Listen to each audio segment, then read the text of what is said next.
D'ici 2027, les véhicules électriques de nouvelle génération seront en moyenne moins chers à produire que les véhicules à essence. C'est ce qu'affirme le célèbre cabinet de prospective Gartner. Mais cette bonne nouvelle en cache une autre nettement moins réjouissante que je vous propose de découvrir dans cette vidéo. Bonjour à tous, moi c'est Laurent, bienvenue sur Famille Électrique. Avant d'entrer dans le vif du sujet, je vous propose comme d'habitude de vous abonner pour soutenir la chaîne et ne rien manquer des prochaines vidéos. Merci également aux anonymes qui m'ont fait un petit don. Si ça vous intéresse, c'est possible en cliquant sur le bouton qui est juste en dessous ou via le lien Buy My Coffee qui est dans la description. Allez, c'est parti, on y va.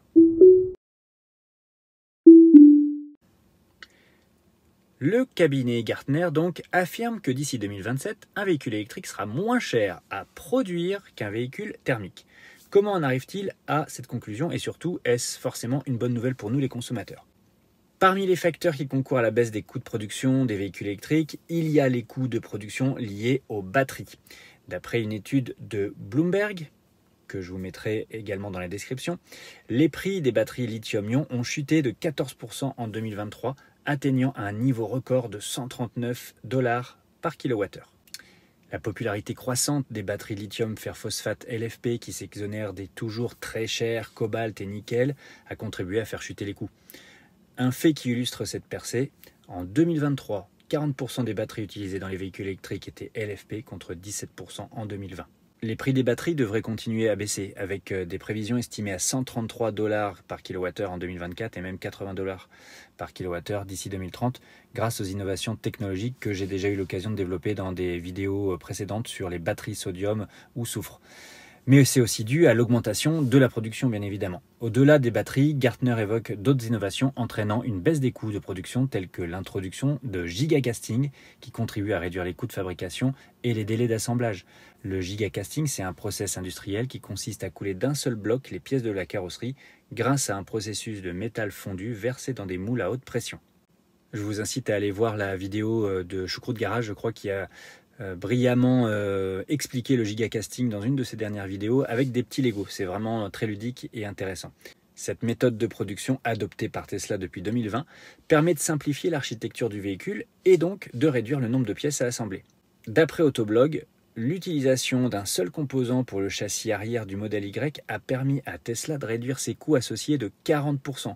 Ce sont également 600 robots d'assemblage qui ont été supprimés pour la conception de la Model 3. Elle se répand aussi chez d'autres constructeurs, cette technologie de gigacasting.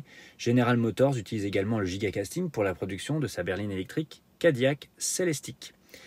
Et les exemples se multiplient. Même Renault étudierait la possibilité d'utiliser cette technologie, même si aujourd'hui il n'y a pas eu encore d'annonce officielle de la part de Renault. Il est donc a priori possible que ces innovations entraînent une simplification des opérations de fabrication, mais aussi de conception des véhicules électriques. Et donc fasse baisser les coûts de production, alors que les coûts de production des véhicules thermiques stagneraient ou baisseraient moins vite. Et par conséquent, si les constructeurs les répercutent, une baisse des prix est donc possible. C'est potentiellement une bonne nouvelle pour les acheteurs, effectivement. Mais voilà, je vous le disais en introduction de cette vidéo, cette bonne nouvelle que nous venons de voir ensemble avec les coûts de production et sans doute les prix des véhicules électriques qui devraient baisser du fait de toutes ces innovations dans la conception, la construction et aussi l'intégration de technologies qui font de ces voitures de vrais ordinateurs roulants, masquent une autre réalité bien moins réjouissante que nous, consommateurs, allons subir.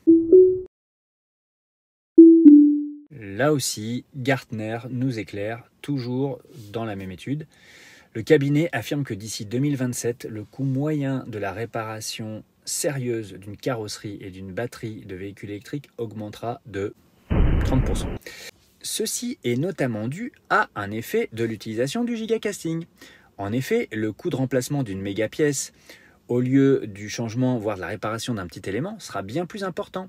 La FEDA, Fédération de la distribution automobile, estime par exemple que la réparation d'un choc arrière très important sur une Peugeot 2008 coûte actuellement 12 154 € pour 6,5 jours de travail. En simulant une conception par mégacasting, cette intervention serait facturée 15 402 € et demanderait 11 jours de travail.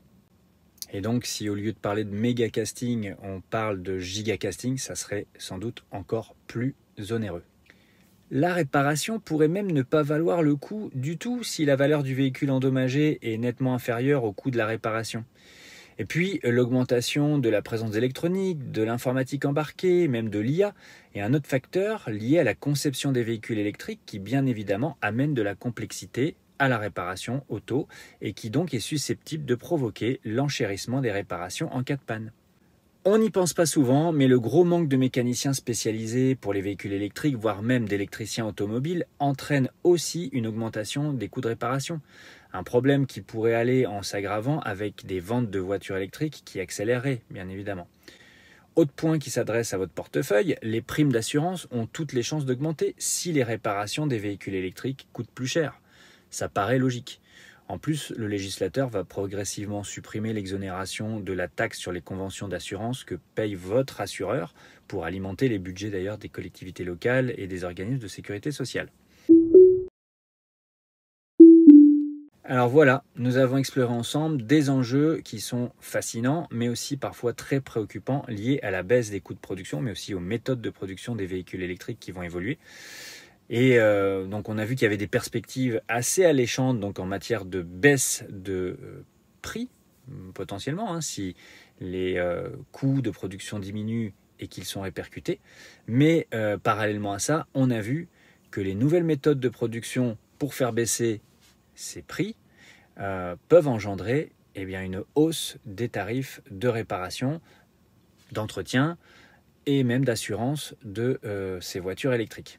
Il ne faudrait pas non plus trop s'inquiéter, à mon sens, car là où il y a des défis, il y a des solutions à trouver, il y a des progrès réalisés, et les constructeurs automobiles doivent redoubler d'efforts pour garantir que ces véhicules restent non seulement abordables à l'achat, mais aussi réparables à des prix raisonnables. Il ne faudrait pas que les véhicules électriques deviennent aussi compliqués à réparer qu'une fusée spatiale, par exemple. Les loin, la simplicité charmante de la bonne vieille 2 chevaux Citroën qui était facile à réparer, et même parfois sans être mécanicien. Mon avis, c'est que je pense que c'est aussi à nous, consommateurs automobilistes, d'être attentifs à la réparabilité des véhicules électriques au moment de notre choix. C'est, je pense, un bon moyen d'encourager les constructeurs à innover et à trouver des solutions durables.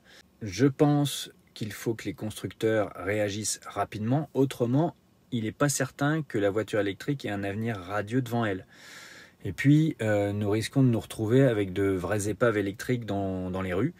À court terme, il faut aussi permettre l'essor d'un réseau de réparateurs multimarques, je crois, susceptibles de faire baisser les prix. Et si les constructeurs n'entendent pas cet appel, n'oublions pas que les pouvoirs publics veillent au grain pour garantir que la décarbonation de la mobilité reste sur la bonne voie. Alors n'hésitez pas à partager vos réflexions dans les commentaires, partagez vos expériences de réparation, qu'elles soient bonnes, mauvaises, chères ou peu expansives. Pensez à vous abonner pour ne rien manquer des prochaines vidéos et puis continuer à discuter de l'évolution de la mobilité électrique. Et puis, n'oubliez pas, si vous avez sous la main une bonne vieille 2 chevaux, c'est peut-être le moment de réfléchir à une mise à niveau électrique. Quoique, personnellement, j'adore le bruit du moteur de la Dodoche. Bon allez, ciao, à bientôt, merci d'avoir regardé jusqu'au bout.